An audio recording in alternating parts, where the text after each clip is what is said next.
হাদিসে আছে আল্লাহর কোনো বান্দা যখন তওবা করে আল্লাহ তখন ফেরেশতাদেরকে বলে, আমার ফেরেশতারা 7 আসমান আর জান্নাত সাজিয়ে দাও। ফেরেশতারা জান্নাত সাজায়, আসমান সাজায়। ফেরেশতারা ডেকে বলে, রব্বুল আলামিন কি হলো যে কারণে আসমান সাজাইলেন, জান্নাত সাজাইলেন? রব্বুল আলামিন তখন বলে, আসলাহাল আবদু মাওলাহু, এক ভেগে যাওয়া গোলাম আজকে তার মনিবের সাথে সম্পর্ক ঠিক করে দিয়েছে। আল্লাহ আল্লাহ বলে, আমার এক গোলাম আমার থেকে ভাইগে গেছিল রে, অনেকদিন ওই আমারে সেজদা দেয় নাই, আজকে দিছে।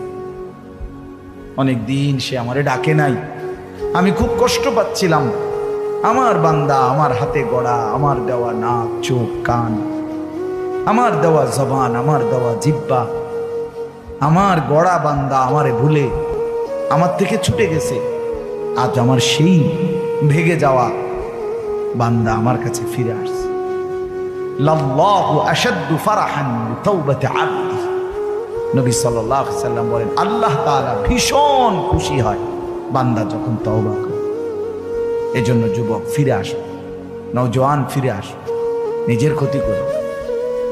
আমি প্রত্যেক দিন বলি, ভাইয়া তুমি মরে গেলে হ্যাঁ পৃথিবীর কিচ্ছু আসবে, এই বন্ধুরা ধোকা ধোকা। একটা ফোলা ফাইন, তুমি মরলে খানা বন্ধ করতে হবে, কসম খোদা তুমি লিখে নাও। তোমার একটা ফ্রেন্ড এক লগে যদি বইয়ে বইয়ে বিড়ি খায়, তোমার লগে গাঞ্জা খায়, ফুটটা খায়, বাবা খায়, মদখোর গাঁজাখোর, একসাথে বইয়া উলঙ্গ ছবি দেখো, ওই জানোয়াররে জিজ্ঞেস করো বলে, আমি মরলে আমার ঠ্যাংটা ভাঙলে তুই একবেলা খানা বন্ধ রাখবি। কথা বুঝেন নাই? ধোকা ধোকা, এগুলো ধোকা। ওরা কেউ থামবে না। আরে আপন বাপ মরলে যে সন্তানরা দিনের বেলা দাফন কাফন করছে, তারা কি সেই সন্তানরা, আপন সন্তানরা রাতের বেলা ভাত খায় না? কথা বলেন না কেন? পাশের ঘর থেকে খানা রান্দাইয়ে আরো বেশি খা, আরো একটু গোস্ত লাও, যেই কান্দাটা তুমি কাঁদছো আজগা। কি ভাইয়া তাইলে তাহলে আপন বাপ, তারপরেও তো সন্তান খানা তোমার লেগে কাঁদবে কে? এর জন্য পৃথিবী আমাদের কারো জন্য থামবে না ভাইয়া, থামবে না। সামনের গাড়ি অ্যাক্সিডেন্ট করে, পেছনের গাড়ি অপেক্ষা করে না, পাশ কাইটা কাইটা চলে যায়। জ্যাম বাইজা গেলে আরো শিক্ষার শুরু করে, আরে লোক মরে গেছে, আরে মরলে মরুক বেটা, রাস্তা ক্লিয়ার করতে কও। ঠিক কিনা বলেন না কেন?